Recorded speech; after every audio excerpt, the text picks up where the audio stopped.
now, with our current situation, everyone is forced to play online. So Smash is just finally starting to deal with what everyone else has dealt with in fighting games.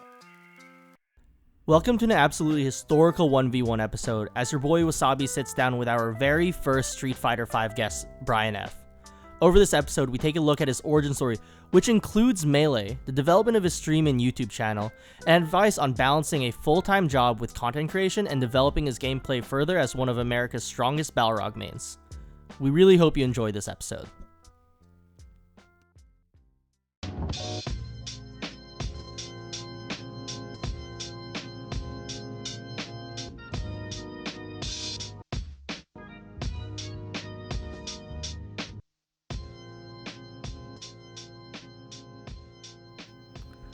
Welcome to another 1v1 Wannabes podcast. This time I have a really special guest, not a Melee player, but a pro Street Fighter V player, Brian F, Boxer main, sponsored by Equinox. How are you doing, Brian? Hey, I'm doing very good. How are you?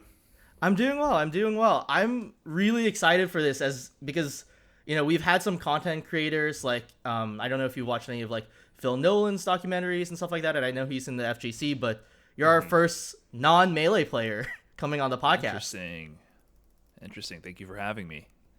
Yeah, anytime. I was really excited. It was a shot in the dark, but I'm really glad you replied and said you loved Melee and everything like that, and we'll get into that. But, first thing, I really wanted to reach out for you, so just so everyone knows, is because like I know you're a full-time software engineer, right? Mm-hmm. That's and correct. then, Yeah. Yeah, and you balance that with obviously playing Street Fighter V really competitively and also content creation and streaming. So I guess sort of to start it off, I'd love to hear how you first, got into Street Fighter, sort of your origin story and as you kind of grow up into working full time and streaming and content creation. Sure, yeah. So I actually got into fighting games kind of on a whim. I played random fighting games growing up, and actually I used to play a lot of, Melee and Brawl and all the Smash games super casually, which was kind of like my main, I guess, fighting game, doing air quotes here, whatever you want to define it as. So I played a lot of those games with my friends, but never got really into the competitive scene, didn't really know about it at that time. I was actually playing a lot of shooters, Halo 2, Halo 3, Gears of War, stuff like that. And then that's where I got into competitive video gaming. I knew about MLG, and I knew about like Halo 2 and the scene there, and connected with online communities via forums. But for actual fighting games, it was just pure luck. I had a $20 Best Buy gift card, and Street Fighter 4 was on sale for $20, and I was like, hey, I remember these two characters from like random arcade cabinets at restaurants and random arcades. And I said, okay, I'll get it. And then I got the game, and I hated it. It was terrible. I was like, this game is just bullshit. Like I can't win a single round against the computer on easy. Like this game is broken. And I threw it to the side, and it kind of haunted me because I'd never been bad at a video game before. I'd always kind of had that competitive drive, and whatever the game was, be it Guitar Hero or Mario, I had it like 100%, 110% the game. And so eventually, I would see it in the corner of my eye, and I was like, I can't let this game beat me. And that kind of is how it started. So I just kept playing against the CPU, and I told a friend about it, that I had been playing Street Fighter, and he said, hey, like, I play that game a lot, actually. Like, a lot. Like, I go to tournaments. And I said, there's tournaments? And that's kind of where it all went downhill from there. Changed the course of my life at that point. And that was like my senior year of high school is when I kind of discovered the FGC as a whole. And then I just kept playing since then, and here we are today. Oh man, that's so cool. I love when it's like you discover it like on a whim. Like you've always, like I feel like that's such a ubiquitous story for everyone. Like, same with you. Like I didn't really know anything about competitive like any sort of video gaming, but I like love playing Smash, and my first Smash tournament was just like a college charity event tournament, and I only saw it because it said free Chipotle. And I was like, I'm down for free Chipotle to donate to a charity and get like free Chipotle. And like, as it is, like there's one person that actually knows how to play the game. Right. And then you're like, whoa, like what is going on? Like I didn't know that you could do any of this sort of thing. The free anything in the college scene is such a good way to trap people into it, and that's cool that you mentioned that because I like I said, I started my senior year of high school, and then I went to University of Florida, and I went to University of Florida with Hungry Box at the same time. So seeing the Really? dichotomy between the FGC side of things and the Smash side of things in college was kind of sad. I mean, we had like 30 people on a good day, on a really good day for traditional like Street Fighter or Tekken or whatever anime game came out at the time. But sometimes we'd be, like right next to the Smash setups or whatever if we had a university events. And man, you guys blew our numbers out of the water every time. It was insane how many people would show up for Melee compared to Street Fighter. That's But yeah, so there was a crazy. common tactic of using the free food. I remember for a lot of these events, they would just post up and say, "Hey, free stuff, come play the game," and that's how they would hook people. Huh, that's so crazy. Oh my gosh. Yeah, because Florida's always been like a staple region in the Melee community. It's like tri-state, NorCal, SoCal, and then Florida as like Right. one of like the great regions, quote unquote. Even in like the back in the old school times. But yeah, that's so crazy. So were you? I guess like were you always a fan of Melee then? Like would you always like watch Melee and stuff like that, or was it just something that like was sort of next to you while you grinded Street Fighter 4 into Street Fighter 5? Yeah. So, like I said, I had played casually all the Smash games. Like, I love Smash casually, but I didn't know about Melee and what people were doing with that game at all.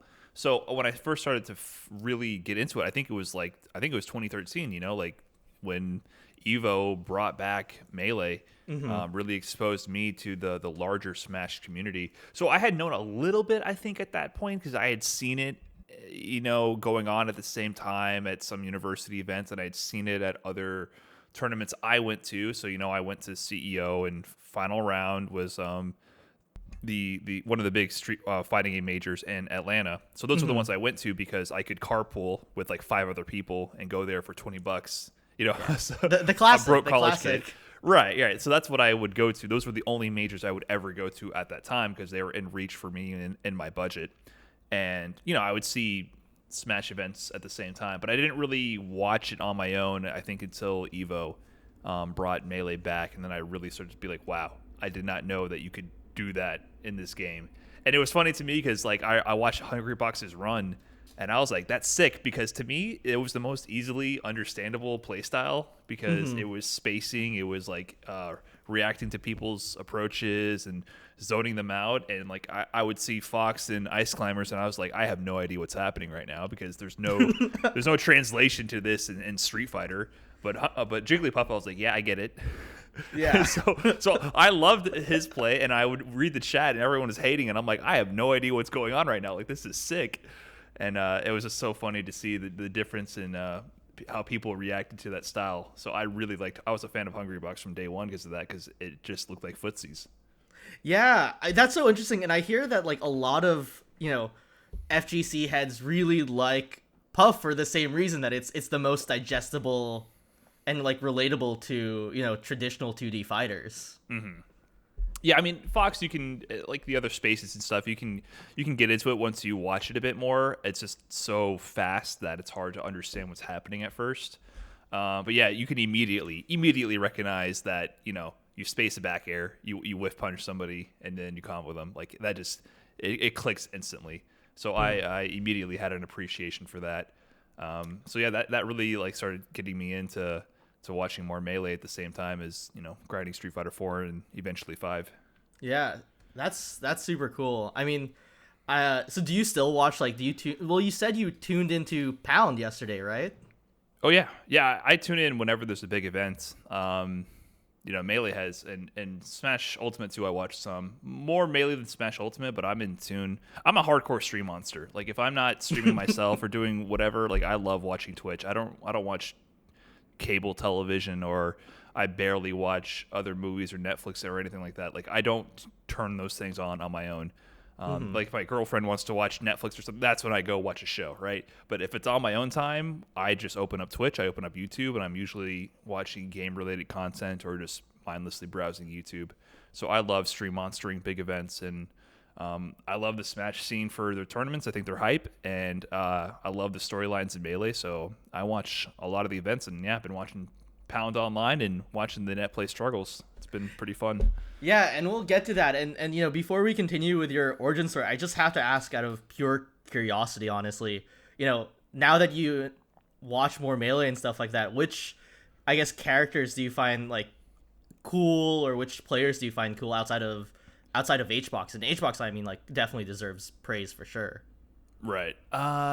So I still think I root for HBox the most because I like a dominant player, and I like watching everyone scramble to beat them. That's always been something I've really liked.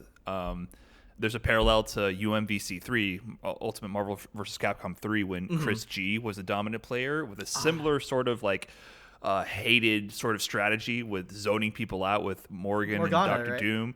Yeah, Morgan, Dr. Doom, and he had Virgil in the back just to, in case the zoning went wrong, he would just pop X Factor and kill you in 3 seconds, right? So, the classic, the Morgan double team, and then fireballs everywhere on the screen. You would come in, you would block all the fireballs and still lose like 90% of your health before you even landed and got to play.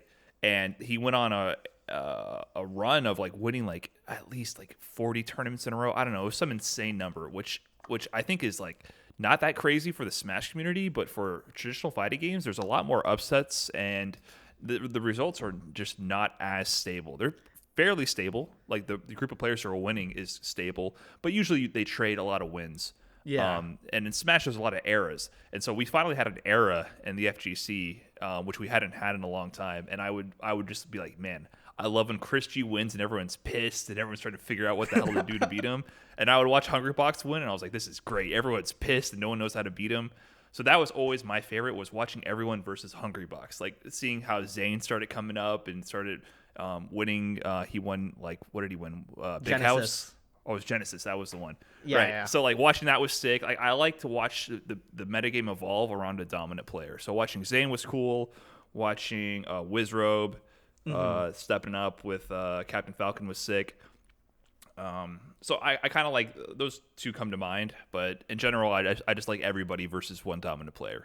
I love that sort of like there's a guy at the top of the mountain and everyone's doing their best to try to knock him off. That's what really drives me towards Melee right now. That's super cool. I mean, that's the thing, is it's so interesting, the HBox era now, because of how long it is compared to other eras, and like how dominant it is. Like, no one's done 3 years as like number one in the world for Melee. So like that in itself is an achievement, but like how he's pushed the meta and like how other characters have adapted to that, like it's like kind of crazy.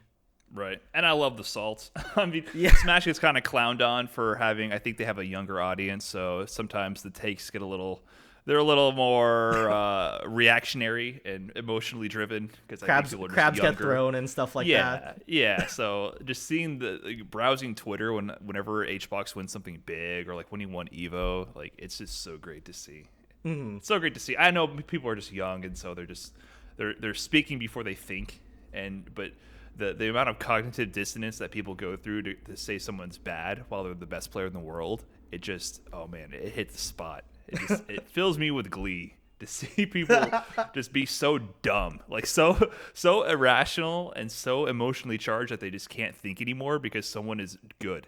Like I love that. That really just gets me going. So, oh man, yeah, that is super true. I mean, that's sort of why I was like really, as I said, I'm super excited to talk to you, because of the like Street Fighter, like older, age demographic, compared to Melee. I think like with Melee right now, sort of everyone's a lot of players are in a weird transition, like myself, where it's like you're post college, you found a full-time job, but you're still trying to figure out your career and stuff, but you're still trying to like grind the game and improve and challenge top players and stuff like that. And I know you're fairly, you were saying, off recording that you were like fairly young at 27 in the Street Fighter scene.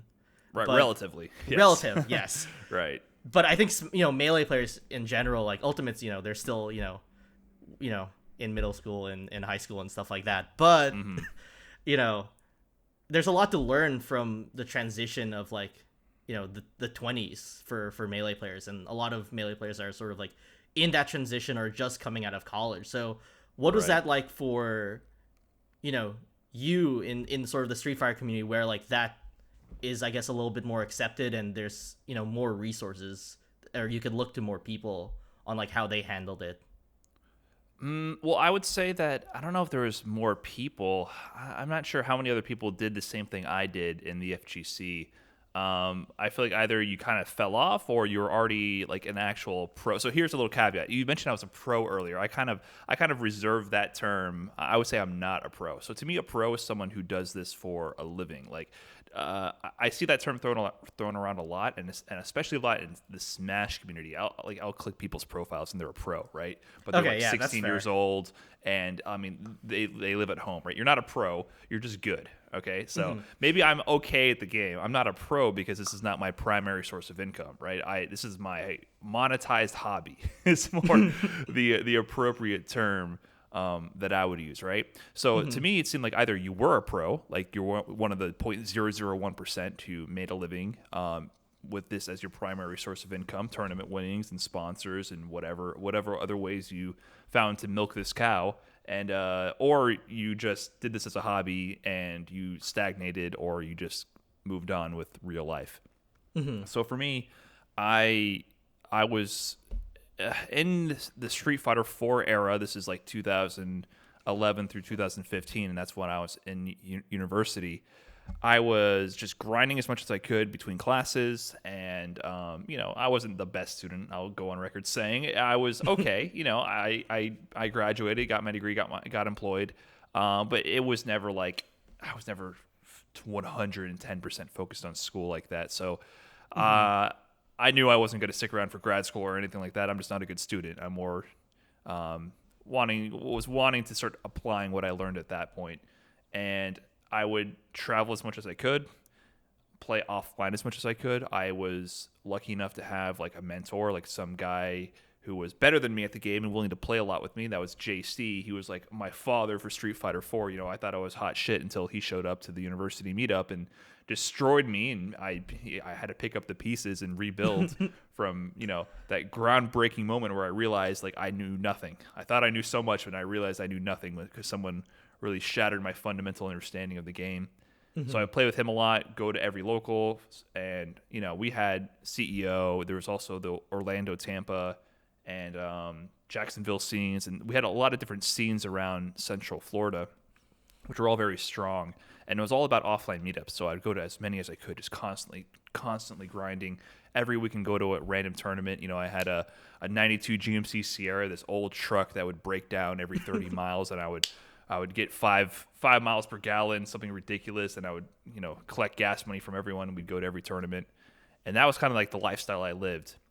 And when I graduated, I eventually got a job in Wisconsin, which is where I am now, and complete change of scenery. There's snow everywhere, and just the world is different. There's not really a local scene like there was in Florida, and Street Fighter V was just coming out, so at this time, I had to kind of change my approach. I had been streaming a lot up to this point, sporadically, building somewhat of an audience online for Street Fighter 4, and I was kind of building my brand as being like an online content creator, like just grinding ranked and getting my name out there that way, because I wasn't really going to tournaments and making a name for myself.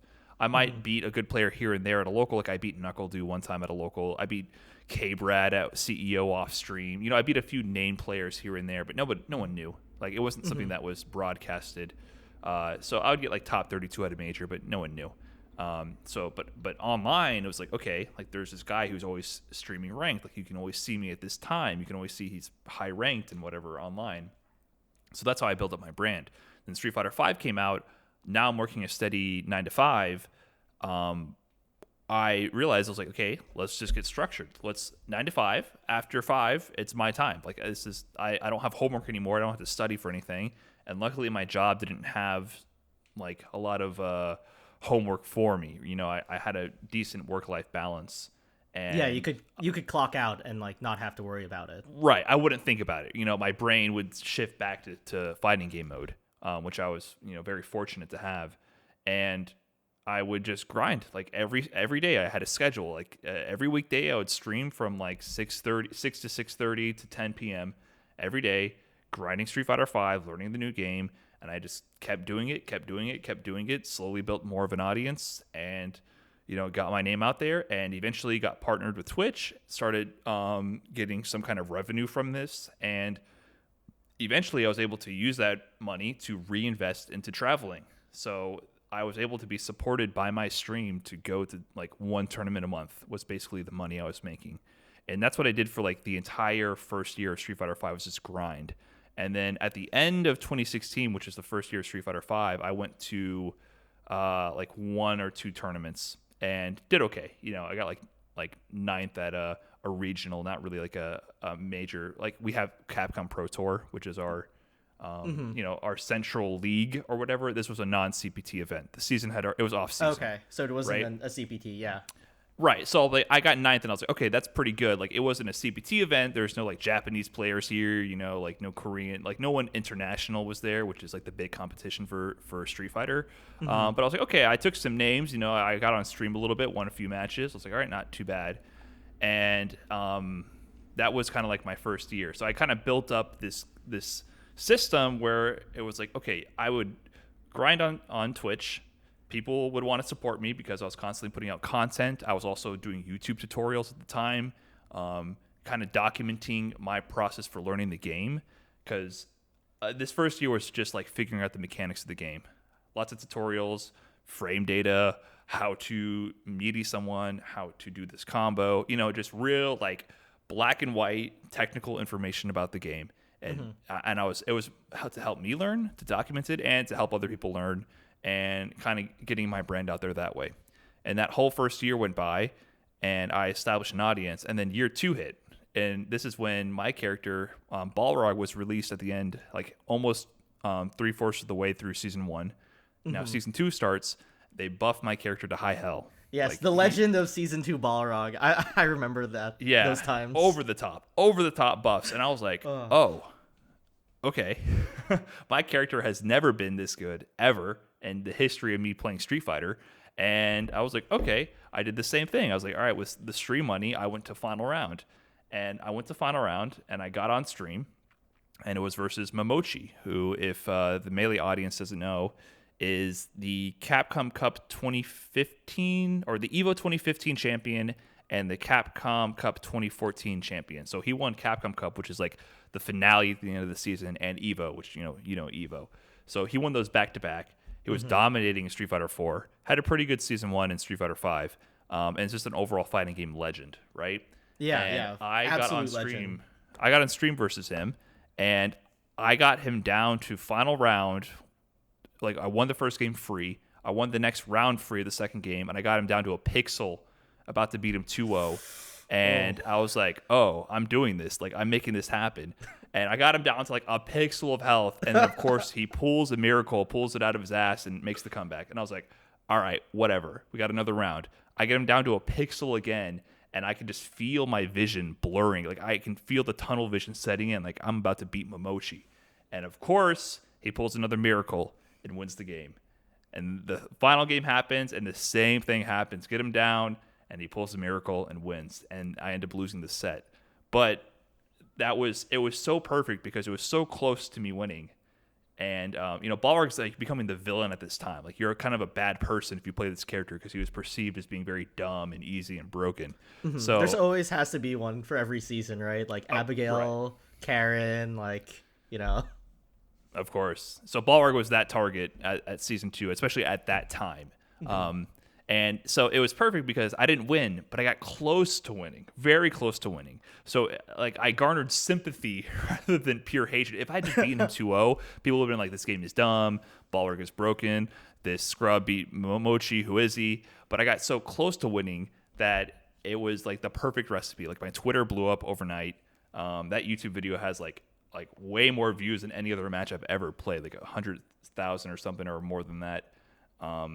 So it was like the perfect recipe to be like, wow, like there's this guy out there who's playing Balrog, he almost beat Momochi, and it helped grow my stream more. And I was like, okay, maybe I can keep doing this. So I kept just keeping up that pattern of streaming, Weekends were my time.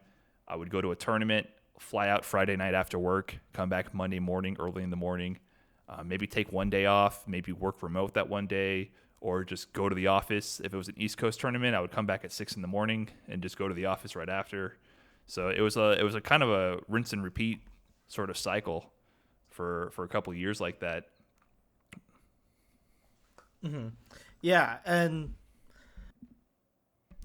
so I guess like during that time, like how did you I guess keep up like all that like energy level? And I think like the really interesting thing that I didn't know about, when um yeah, that I didn't know about was that like you were using your stream to fund the tournaments, that you were already making content on like Balrog tutorials or frame data stuff, and pushing your content out there. Because I think what's different, that I'm seeing at least with a lot of smashers, is that they get the wins, they get ranked top 100, and then they change their Twitter to like pro player, right? And they get sponsored. And by the way, I love that call out, by the way, on like what a pro player is. But Right. then they start growing their streams, and then they're like, why isn't my stream growing? Isn't my content growing? Even if I'm like, say, top 70, top 50, in Melee. Right. And it's interesting that, you were grinding and everything, but it was almost, it was in tandem, but, you had your content, really established even before, final round and the Momochi set and everything like that. So I guess like what I'm getting at is, how did you, learn to build your content, build specifically, I guess, like FGC content, so that like it supports your endeavors of like getting better practice and being able to travel and fight different competitors and tougher competitors. Yeah, I think some people have that impression of like I do good first and then my stream grows after. I did everything backwards. Like I was streaming as an unknown for the longest time. So I started streaming in 2014, late 2014, beginning of 2015, which was the last year of Street Fighter 4, and this is when I was still in college, my senior year. And I would just stream randomly, and I would put a lot of hours into it, but it wasn't like consistent schedule or anything. It was just like, here's early in the morning I would stream because there was less people on the Street Fighter 4 section and early in the morning, so there's less competition. So my viewers were all from Europe or whatever, because that's their like prime time hours. Mm-hmm. Or I would purposely stream when a big streamer was getting off. Like I would do all those sort of things to kind of like fill the time slot where there was less competition for my game section. And the biggest thing was that I just kept doing it. I just kept doing it and doing it and doing it and doing it. And I would not be easily dissuaded to stop streaming. Like if it wasn't a good stream, there's no viewers, whatever, I would just keep going and focus on making it an enjoyable viewing experience, like talking to the stream, talking my thoughts out loud if there's no one there. Like what if someone's passing by while there's no viewers? You have to be able to hook them.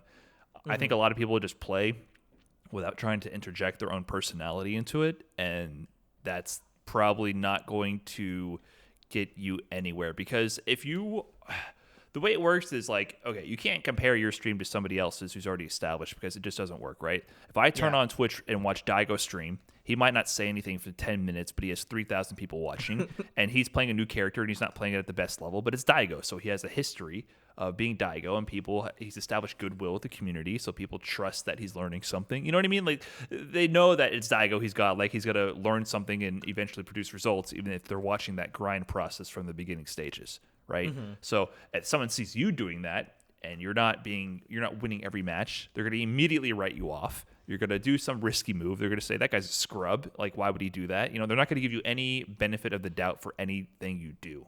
So you can't assume that gameplay is going to get you anywhere unless you've established goodwill within the community and people already trust that what you're doing is not a fluke. And then even beyond that, people just don't care unless they know you. So I think a lot of people in competitive spaces compare their content with people who already have this kind of goodwill and sentiment within the community. That's always a mistake. You need to add something unique to what you're doing and use your personality to drive people towards your content. Otherwise, you're just another one in the mix. Like there's I can open up Melee right now. There's like 20 people streaming. In fact, I do have it open right now. All right, people let streaming me open with it right now as no well. Viewers, right? I mean, you have to make sure that what you're doing is adding something unique to the mix. But yeah, that's what I did. Like, and don't give up. Like, I just kept doing it for so long, and adding the YouTube part of it, with which I was doing those YouTube tutorials. I did it with Nikali first. I did it with Street Fighter 4 Balrog. I did it with Street Fighter 5 Balrog. I was trying to produce like really easily digestible content that would help teach players how to use these characters, and it was striking when the iron was hot because it was a new game. And I wasn't just like putting together some gameplay footage and calling it a day. I was doing really stylized, like edited, almost like music videos, like picking a really good song, keeping it very condensed and focusing on one aspect per video, and making it very digestible and stylized in a way where you could recognize that it was my video. And that would eventually drive people back to my Twitch channel. So I just kept doing that. And I guess the biggest thing is like you have to keep doing it. So yeah, I don't think you should expect the tournament pop-offs to immediately blow up your stream. It can help. Like I said, it definitely helped me when I did the Momochi match, which kind of blew up my stream and a little bit more. But my stream had already been there, right? I got to that tournament because I was supported by my stream at that point to get there. So it wasn't the tournament win, then the stream. It was the stream led me to the tournaments. And once that started at the beginning of season 2, it motivated me to go to more tournaments. And then I got like top 8 at Combo Breaker, beat a bunch of people. I got what did I get? 4th place at Combo Breaker, and 5th. And then that was on stream with thousands of people watching. Beat a ton of top players, and that once again reinvested in my brand. But I got there because people had already been supporting my content for so long that I was able to shoot my shot at these tournaments more and more, because tournaments are kind of like you're playing the numbers. Like you're eventually just trying to have that tournament where you do good. And the more tournaments you go to, the more chances you have at performing at your best. So yeah, focus on making your content unique and grinding it out. But I don't think you should just expect because you're good for people to care, because that's a fallacy. People don't care. They really don't, unless you're the best. Like you have to be so good that it's indistinguishable from everyone else, and you're probably not that good. Like I'm not that good, right? Very few people, like 1 or 2 per game, are that good. So don't expect that to be you at this moment, at least. Yeah, of course, and yeah, it's really interesting because like even like you see like with Melee, like top 15, top 10 players struggle to like get sponsors even, right? Because they don't have that like content piece, right? Like you have to be like a Mango, HBox, like Leffen, or like Zane really to get it. And it's really interesting because at least in the like Smash community, I feel like what you see more of is like more either like just saving up money or like random GoFundMes rather than like something sustainable. And I think that's what I find like a lot of your content and what you do with Street Fighter and content creation and streaming is that it's sustainable. It loops back, right? Right. Yes, that's exactly what I was aiming for. Yeah, and that's something we don't really see. I don't really see, at least among like my friends and stuff like that, and in just the general Melee verse, where it's like mostly just like a GoFundMe or like you save enough money and you have the majors, but like they don't have the content sort of to back it up to like do it next year, right? Like I feel like everyone kind of like tries to shoot their shot like 1 year, like okay, like 2020 is gonna be the year I go to like 4 majors so I can get ranked, but then like maybe you miss out on it a little bit, and then like 2021 comes, and then you just can't go to as many. Right. Yeah, you need to focus on making it unique. Like even now, I can see in the thumbnails, like I see several. I'm looking at the Melee section. I see several streams with a green bar filling up for some kind of donation goal, and they have like a handful of viewers. So 50% of the screens I'm seeing right now have that donation bar on it for who knows what. But I mean, I'm not going to knock the donation drive thing. I've done a few of those like early on for like getting stream equipment, which people helped me out with, which I was streaming on my university laptop. I didn't have a capture card. I used to play Street Fighter 4 at like 420p, a tiny window on my computer running OBS and the lowest graphics settings. Even though I played on 360, that was the competitive platform. When I started streaming, I actually went to Street Fighter 4 on PC to play that because I could actually stream from that, because I had no other way to stream my actual console. And I actually that's where I started. Like I started to build up my audience from there. I went from like no viewers to 10 to 20 to 40 to 50, and people donated when I finally said, "Hey, look, I'm trying to get my capture card because I'm actually like a 360 player, and it's way better on 360. There's better competition, and I'm like high ranked on the leaderboard there. You can see here I'm just kind of messing around. The competition is worse because this is the only way I can stream." And people supported me that way. So I'm not going to knock that. Like it has its time and place. But if you're trying to do that to go to events consistently, it's not going to work. It's just you have to get your revenue or get your brand out there in a way that does not rely on sympathy. So I always try to not rely on sympathy because sympathy is a well that runs dry. So you just have to understand that you have to provide value to people. If your content is not getting views, it's probably because it's not good. And it's not like what I do is great either. It's just a mentality I have going into whatever I do, right? So like I'm trying to grow my YouTube more in a more personality driven way because doing content for just tutorials for Street Fighter V is kind of hard because the game's been out for a long time. It's kind of hard to how many different ways can I cut this cake? You know what I mean? Like it's already been done. I've already shown you a lot of tutorial content in this way. How can I keep doing that, right? So I've been trying to drive more personality-driven stuff with fighting games and make it fun to a wider audience. And I don't get that many views. I might get 3,000 views on this video if it's a decent one, 5,000 here. So I'm not saying what I do is great, but I go in with that mentality of if I make it good and it's appealing, it'll get views. Like you can't go in with this mentality of I need your help to get me somewhere and please support me because I'm good and I can shoot my shot. So if you find that you're not getting the views you need to find a way to diversify and make what you're doing fun. So if people are just watching you grind Melee online, it's not going to get you anywhere. I don't think. Like you have to be able to establish your brand differently. Do something different with whatever you're doing. Get creative with it. Try to set some other kind of goals or like run sets with specific players marketed a certain way, run sets with viewers in a certain way, like do something that's beyond just the grind, or maybe have sections with your stream. Here's my grind section. Here's my fun event section. Try to do something specific that is unique to your stream. Otherwise, I don't know how you get out of that, like that pit, where you're just kind of like another player that's unrecognizable amongst the other streamers. Because it's really hard to get yourself out of that. Yeah, no, totally. I mean, I'm looking at the Melee page right now, and I see a top 100 player, like an incredible top 100 player, like top 3 in their region, in a very strong region, with like 2 viewers, you know, and it's definitely really true. And I mean, I've definitely seen it with your YouTube channel. I mean, I guess like most recently, right, is you've done the thing where you jump into people's chats and challenge them, or obviously the most famous, I guess, is the infinite combo, the Iron Man one that took quite a bit of time to do.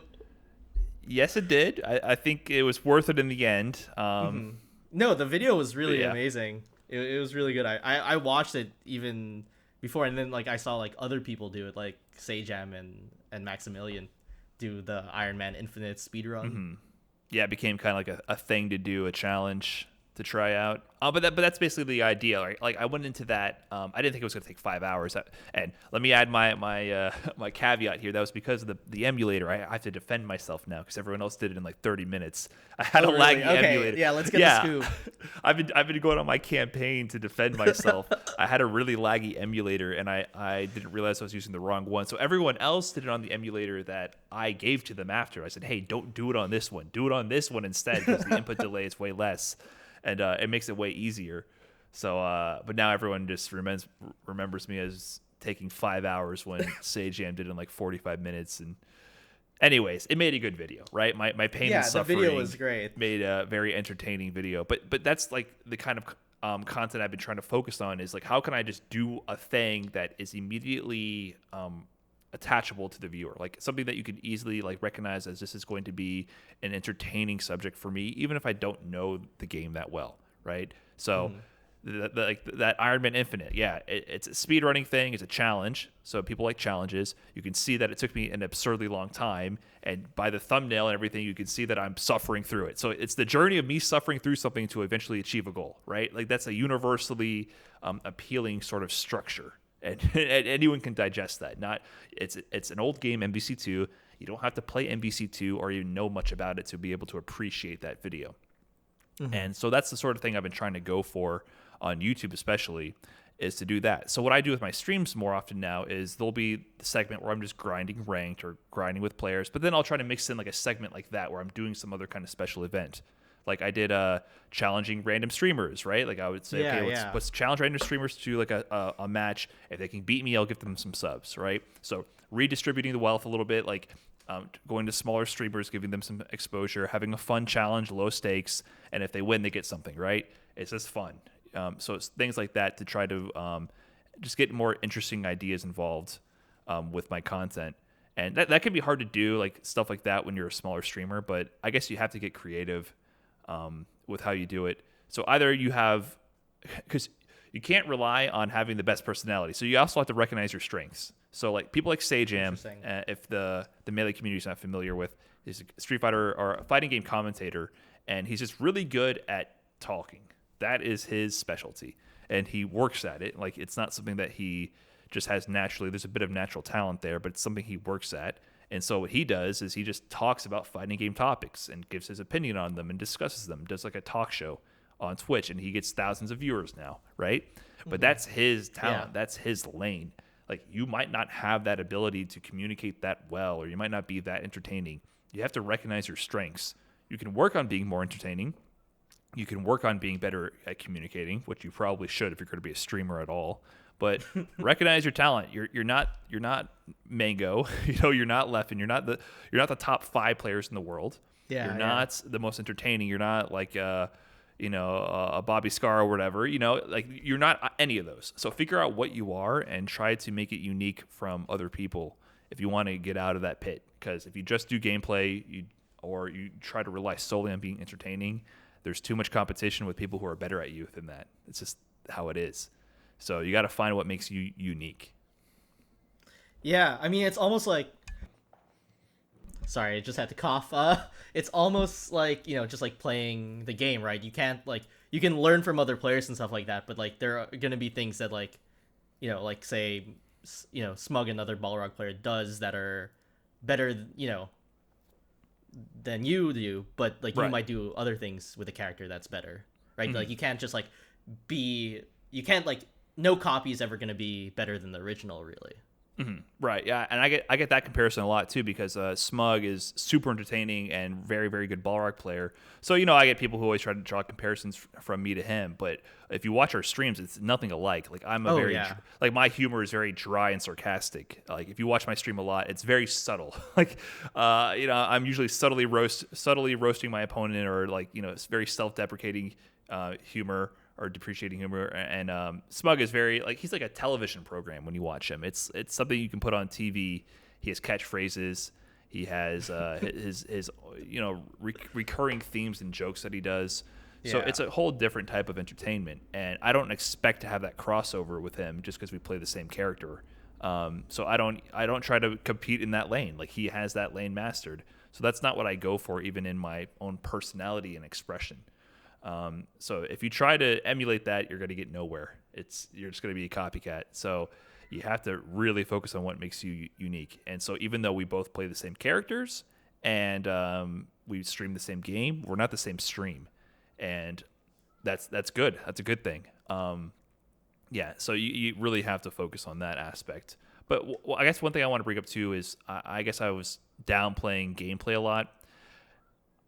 It's not like I don't stream raw gameplay a lot. I think just having it structured in a way that is building to something makes people more excited. So if you're grinding for a tournament and you're saying I'm working on this matchup for a tournament, or like preparing for this, or like just trying to frame your content in a way where you're building towards something is always beneficial.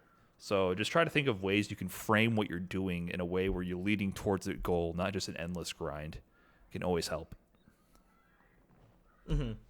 Yeah, I mean that's So true. I feel like that's the biggest thing is that like there's not a lot of structure. Like you see some people obviously in Smash that like do it really really well, right? Like then they they don't even need to be like players, right? Like whatever content they put out in terms of like how a glitch works or something like that, looks really amazing, right? Or they put out like combo videos and stuff like that. But definitely like it's I feel like the number of quote unquote really good players like don't have that sort of like structure in their content. Mm-hmm. But one thing I guess like I'm really curious about more on the player aspect, now is since you moved to Wisconsin, you are playing net play a lot, like online a lot, to practice matchups and improve. And I feel like Melee, at least for me personally, like I wasn't a big net player just because I live in New York. Like I can after work I'm like a few blocks away from like I don't know if like Rishi or like Hacks Money is, but like Right. I can play with all of those guys, so I haven't Nice. needed to play net play really too much. But obviously with the COVID-19 situation, everyone's at home, and I've been getting more into that. But and I know you're a big proponent of like better netcode, because the Street Fighter one definitely needs work. But how do you use like online play to like improve your gameplay and like make you a better player? Yeah, so I guess it's very different between Street Fighter and Melee because, well, it's kind of interesting. I think the Melee net play is actually really good. It's better than well, it's relatively good for Smash. It's better than Ultimate. I know that Smash Ultimate has the worst online of any modern fighting game I've ever played. I played a bunch, and I quit Smash true. Ultimate. I quit Smash Ultimate because the online was so bad, and I don't have any local anything now, right? So I solely do online. But if you're a competitive player, you just have to understand the limitations of the tools that you have. For Street Fighter, online play is still very valuable and everything has its uses. You just have to understand that some tactics are better online, which are worse online or offline. And you got to be able to take things with a grain of salt with what you're doing, but it's not worthless. Like if you're very very good online, odds are you're still going to be very good offline. You might not be the best, and a lot of the best players do not practice online like that. They don't practice ranked, at least. They might just play sets with specific players, but it always has its place. So one thing I try to focus on is trying to find and networking with other players who I know I have good connections with. So I can't play with people on the West Coast really because it's just too far away, right? So there's a lot of players that I don't play. I might be friends with, but I don't play with them, and they're very good because the connection's just not good. But I kind of figured out like here's all the good players who play these characters that I have good connections with, and I'll focus on playing them if I'm trying to work on certain matchups. So you kind of have to curate your own experience and focus on putting yourself in an environment where what you're practicing is actually applicable to offline gameplay. Don't purposely throw yourself at bad connections because you're just going to learn bad habits and you're not playing the real game. The laggier the connection is, the more different the meta is that you're playing. And you just have to understand that. So if you're an up-and-coming player, you have to understand that perhaps what you're doing is working now, but might not work offline. And that takes some experience to be able to kind of figure out how that works and to catch yourself. Like, is what I'm doing right now actually effective or only effective because of the conditions we're playing under at the moment? And that takes experience. And with my character Balrog in Street Fighter V, like he's considered one of the best characters in online gameplay. So he has a bunch of ways to approach and mix up the opponent, which are very fake. Like if the opponent can react to it, they hit you out of your mix-up, your high-low mix-ups. So I don't usually go for those, even though if online and it's laggy, they work because I know when I go offline, people are just going to hit me out of it and say, "What are you doing?" Right? So Yeah. I've kind of already consciously made that decision to not go for those sort of tactics. I rely on being on gameplay that's more reproducible and consistent. So that's just one way that I kind of curate my own gameplay to not fall into the trap of an easy online win. Like recognize what sort of play styles work offline versus online. But other than that, experience is experience. Online is so valuable. I mean, all my experience for Street Fighter V is online, right? Like I grinded ranked so hard. In season 2, I was like top 5 in the world online because I just did ranked. Damn. Because I was just trying to get every bit of experience I could against all different players and different play styles and different characters. And that was a good way to do it, to get experience. Now that I know the game, I know how the game works and operates, I don't do ranked as hard as I used to. Now I focus more on playing specific players if I'm trying to work on a specific matchup at this moment. Because now I go into ranked and there's people who are just playing like nuts and it's laggy and like I'm going through the motions and it's not really adding a new experience to me anymore. So that's why I've changed my experience now that I've had all the net play experience in ranked and I kind of got an understanding and feel for different ways to approach many things. It's not as valuable to me anymore to grind mindlessly ranked matches. Now I focus more on playing specific people who are playing more of the real offline gameplay style because it'll help me in that realm. Yeah, I mean that's super super good advice. I'll definitely keep that, moving forward. I guess how do you deal with like just net play tactics? Like tactics that you might not really see on LAN as much. Like for example, like Right. a melee one is like you can't react audio wise to Falco side B on net play because of the Oh, delay, right, but right. you can do it really easily on LAN, like super super easy. Like you could just stuff it. And Right. so then do you try to still play so that you can try to punish it so that like because that's your game plan, right? Like the minute Mhm. you step to a tournament, you're trying to do that against every Falco, Mhm. but you can't do it on net play. So how do you sort of deal with the dichotomy of practicing the game plan that you want to practice, but not being able to in that situation?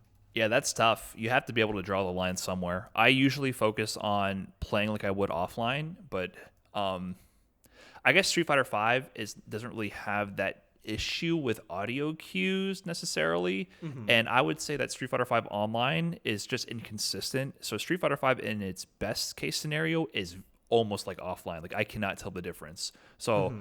I'm able to curate my experience to play with those players who I have that connection with, where it's like almost like offline because it has rollback netcode. It's just the rollback netcode at the average case is not that good. On the best case scenario, it's good. On the worst case scenario, it's terrible. And on average, it's not that good. So when you go into ranked, you get everything in between. But when I play certain people, I stick with the connections where it's like this is like offline, so I don't have to even think about that against certain players, Okay. which is great. But basically, what I do is I just don't play people if the connection's not good. It's not personal. I think there's a online gaming community thing where it's like you are your connection. So if your connection's bad, you're a bad person. There's a weird stigma with online gameplay, but sometimes you just got to recognize like, hey, like for whatever reason the variables line up, we are not having a good online experience. I'm not going to play you because I'm not playing the real game right now. And so that's mostly how I do it. But I try to focus on playing for real. Like I try to focus on playing the real gameplay. If you start customizing your gameplay too much to like avoiding doing things that would work online or avoiding doing things that would work offline because they're harder to do online, it does kind of impact you in a negative way. In Street Mm-hmm. Fighter 4, that was more relevant because Street Fighter 4 had delay based netcode. So what I would do in Street Fighter 4 is if I had to go to a tournament, I would not play online for 2 weeks. I just Mm. wouldn't because my execution was extremely difficult in that game. One frame links, you had to have 1/60th of a second precision to just to do your basic combos and get damage and punishes. And if you messed up, you could die, right? So you had to be Yep. crisp. Yep. You had to have your timing on point. And when you play online, you have to adjust your timing based on the delay with the connection. So like the visual cue would not line up with what you're doing. You would have to do the visual cue. You'd have to adjust. You'd have to do your buttons earlier based on what you saw on screen based on how much delay. The more delay, the earlier you had to do your button. And it would feel like it's like a dream where you're trying to run underwater or like you first wake up and you try to make a fist and you just can't. That feeling of Yeah. being unable to do something. Yeah, that's what online Street Fighter 4 was like. So to avoid that, I just didn't play online. I would just play training mode or whatever and just practice my links, practice whatever I'm doing in training mode. So you can do that too. Like just take a time to step away from online and just practice offline, even if it's one player training mode. That's effective too. But I guess you have to mix up your options because you got to work with what you got, and it sucks when you can't perform to or you can't play the real game online. I think every fighting game player knows that pain. So you just got to be able to keep your sanity and know where to draw the lines. Yeah, yeah. I mean, definitely I've had some really amazing connection with, as far as honestly, like I've been able to play people as far as like maybe Maryland, like one Floridian that was like actually really solid.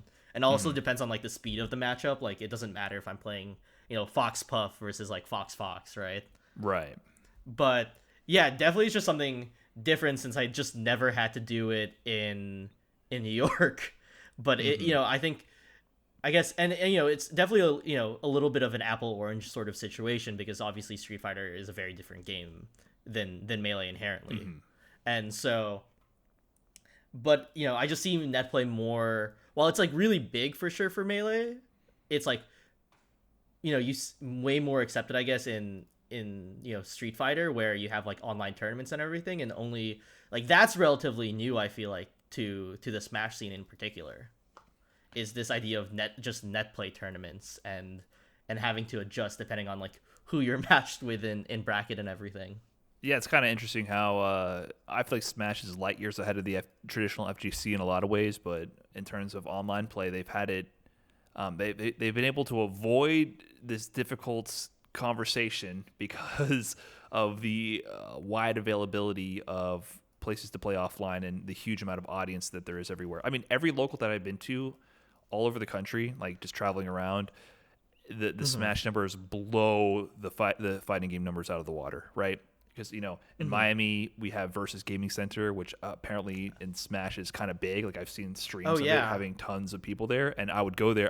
I've won locals at Versus Gaming Center in Miami, and I see the Smash numbers and it's blowing it out of the water.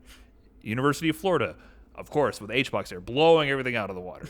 And here in Wisconsin, in Milwaukee, there used to be a Street Fighter local that died, but the Smash numbers would blow it out of the water, right? So I think the Smash community has been blessed with having a huge amount of players available everywhere, so you can always have locals and always play offline. Now, with our current situation, everyone is forced to play online, so Smash is just finally starting to have to deal with what everyone else has dealt with in fighting games, and so it's reaching that boiling point, with the whole Twitter hashtag going around for Smash Ultimate Online and everything like that.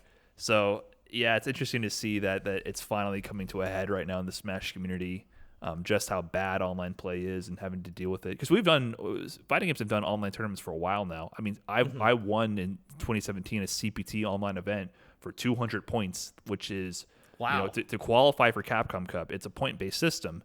200 points is a lot of points in that system. I mean, you need like 800, 900 to qualify for Capcom Cup. So that gets you like at least 1/4, 1/5 of the way there. Like that's a real significant impact in your professional fighting game career to win an online event. And I won one of them. And it's like, was it that legitimate? Were there people on there who I would beat offline? Maybe not. Like there was one guy in there who I've never beaten offline, but I beat online because he's a reactionary based player and our connection was bad. He's in Florida. I'm in Wisconsin. We're kind of far away, very laggy, and I beat him and it's like, well, whatever. I did what I had to do, but is it the real deal? Probably not. Like we've had to have these conversations for years now about how different, like there's two different games. There's Street Fighter V offline, there's Street Fighter V online. It's two different versions of the game. With every fighting game, it's like that. You have two different versions of the game with two different metas, two different tier lists, different tactics work here and there, and you have to like play around that. So FGC has been pressuring developers a lot now to work on improving netcode, improving rollback. Street Fighter V, after like 4 years of ignoring everyone complaining with the netcode, finally admitted to listening to the people and have been releasing updates and testing things and taking feedback about online, which is insane to me. I never would have thought about it after years of people yelling into the void. They actually listened. And Guilty Gear Strive says, okay, we're going to replace our delay-based netcode in the new upcoming game with rollback. So they've been listening to the people. So it's interesting to see Smash doing that now and to see if they can actually catch Nintendo's attention to do it, which I think will be much harder because it's a much bigger target to get to bend to your will. But it's interesting to see the growing pains of the Smash community right now. Yeah, it's super interesting, and I feel like the Smash community kind of did what Street Fighter did before Capcom listened, where someone was just like, you know what, like fuck it, I'm just gonna make it, I'm gonna fix this. And that's what Melee, like that's what Melee netplay is. It's just like a bunch of people being like, okay, guys, like we here are the updates, like and everything. Like the melee net play. One of the coolest things and is that you can adjust your buffer individually. So you don't necessarily have to play at the same buffer another person has. So Hmm. it can be more in tune to like the monitor that you have and everything, Right. which is interesting. But yeah, like melee sort of just like now like like okay, like screw it, like we'll just like kind of make our our own net play Right. and everything like that, and you have like the faster melee Discord for that and all of that. But it's funny because like I'm starting to see like little its and bits of people being like, we should have like rollback, melee net play needs to have rollback. So it's even like that conversation of like what code GGPO and all of that like Hmm. is even starting to join, is making its way into Smash now, especially with the COVID-19 situation. Right. And especially for the Smash Ultimate players who they have no choice but to yell into the void. We'll see how long that goes. I feel like getting Nintendo to do anything online is going to be like I thought it was a long shot for Street Fighter V, but for Nintendo, oh my god, good luck. I mean, Nintendo cannot do online to save their life. I cannot believe a product with so much polish and so much effort put into it can have the worst online experience of any game I've ever played. It's like they made so many decisions purposely to make it annoying for people to play online. I couldn't believe how bad the online system was in Ultimate. Even before you even get into the game, you can't even play the type of game you want to play. It's Yeah. insanity. Like, and there's so many grifters in that game because of that. They'll put on like 1 minute 30 seconds one stock or something. Like you say I would like to play this way, and then the game gives you something else, and oh man, it's just a horrible experience. I quit playing that game because of that. I couldn't deal with it. I was playing casually. Like I was already sacrificing my time for my main game to have some fun, and then they did everything possible to make it not fun. So I feel for the Smash community. I really hope that something comes of it. I guess don't give up, even though I'm saying it sounds hopeless, but might as well yell into the void. You don't know. It might eventually turn into something. But I think developers in the FGC at least are really seeing now that they have to do this. They have to get with the times, or else the genre is going to die.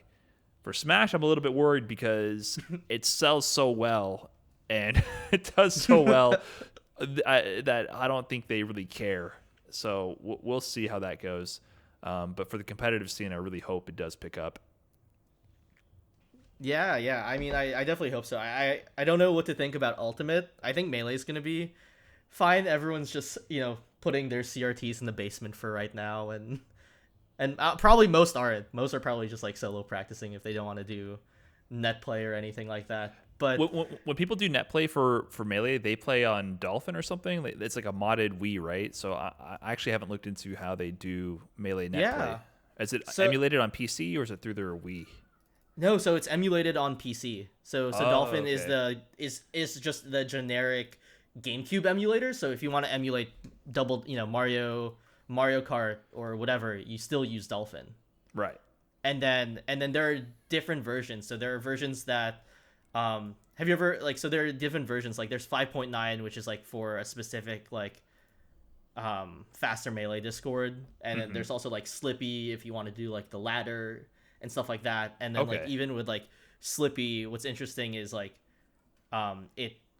it shows you like your stats on like what percents did you die, what did you die off of, and all of that. So it's really interesting, and it lets you record and stream too. So but it's all fan made, which is like The the craziest part. ingenuity of the Smash community always impresses me. This is something that I sometimes go into Twitter and I harp about the FGC. I say, look at Smash because there's so many things that the Smash community does that is so impressive to me, especially when it comes to content. I know we went through a whole thing about like traditional gameplay, competitive streamers, but Smash community has the best YouTube content for people who are just solely focused on content creation.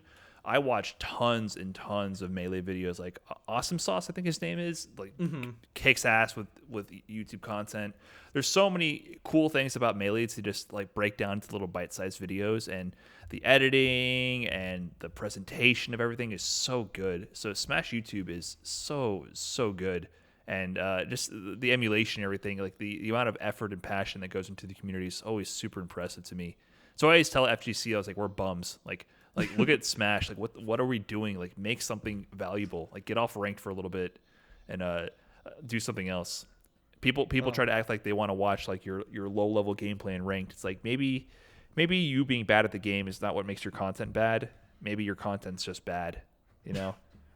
Yeah, of course. Yeah, I have to. I'll show you what Slippy does afterwards because Sure. I think you'll find it really really cool. Pretty much, it lets every Wii for a tournament record all the sets that's ever that ever was played on it. Interesting. So that you don't even need a capture card to Right. Does it review your save sets. does it save the inputs and has like a replay system built in? Is that what it's Yep. doing? Yeah. Oh, I mean that's what other fighting games do, right? Like they just Oh, save is your it? inputs. Like if you have a Street Fighter 5 has a replay system, right? So Yeah, people yeah. always act like they're like archiving the videos. Like no, they just save your inputs and then they replay the engine, and then the engine is actually playing your inputs so that they can distribute your replay anywhere. That's sick. That's really cool. Yeah, and it shows stats and everything, but it makes Right. it so that like you don't even need to like to watch your VODs. You don't even need to like play on stream, quote unquote, which is I think like the latest Melee ingenuity that I find really really cool. But I guess as a closing question,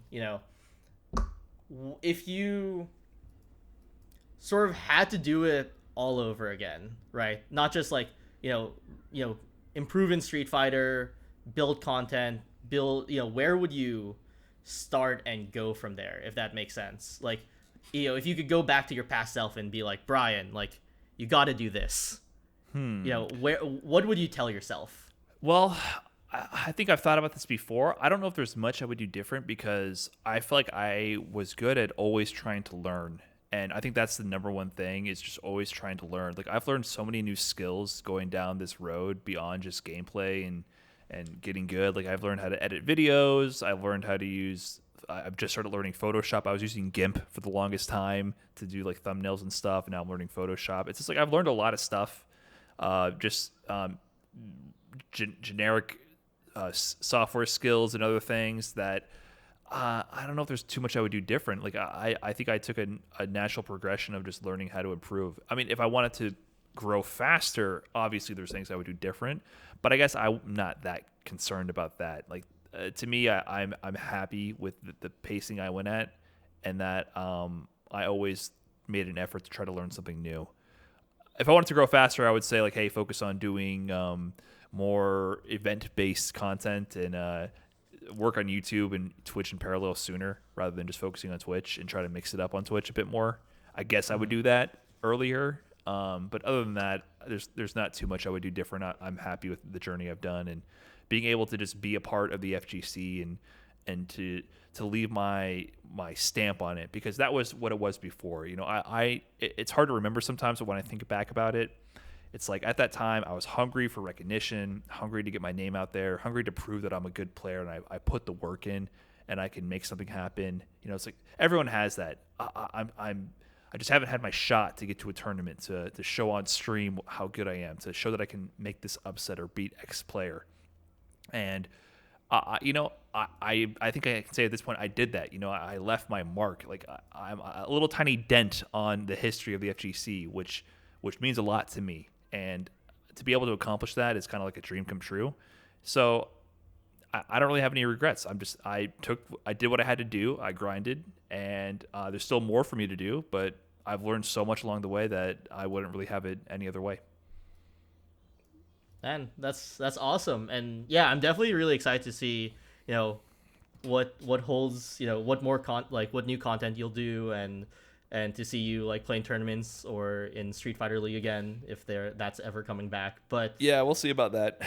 Yeah. Not sure if that's happening, but there's Yeah. online events and stuff going on right now, so I'm having fun with the online weeklies and stuff like that. So we still got competition, still got some Yeah. fun events going. So if you're ever looking for another Infinite, try to do the Fox Waveshine Peach Infinite. But I've thought about it. I've actually thought about doing something Melee related, considering seeing everyone doing net play now.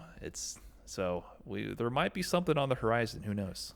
yeah, I don't want to spoil anything. But where can people find you? Thank you so much again for for coming on. But where can people find you? Yeah, no problem. I'm on Twitch and YouTube at Brian_F. That's BRIN_F. And then on Twitter, unfortunately, I couldn't get the real ats. I'm Brian F with a 4 instead of an A. BRI4NF. That's left over from my Xbox 360 gamertag days. But yeah, you can find me there. I stream pretty much almost every weekday around like 6 p.m. Central. And YouTube, I upload almost weekly, doing, like I said, some match videos, little events here and there, some tutorials here and there. So all sorts of mostly Street Fighter related content, but some general fighting game stuff here and there too. Awesome, man. Well, thank you again for coming on. I really appreciate, having our first really good non-melee player to come on. So it was such a pleasure to talk with you and learn, honestly. Yeah, no problem. Thanks for having me. It's interesting to branch out a little bit into the Smash community. I've always been watching from afar, and I always praise how FGC people can be kind of unfairly talking about Smash. So I'm always there defending Smash and Melee. I'm a big fan of the community. So yeah, I appreciate you having me.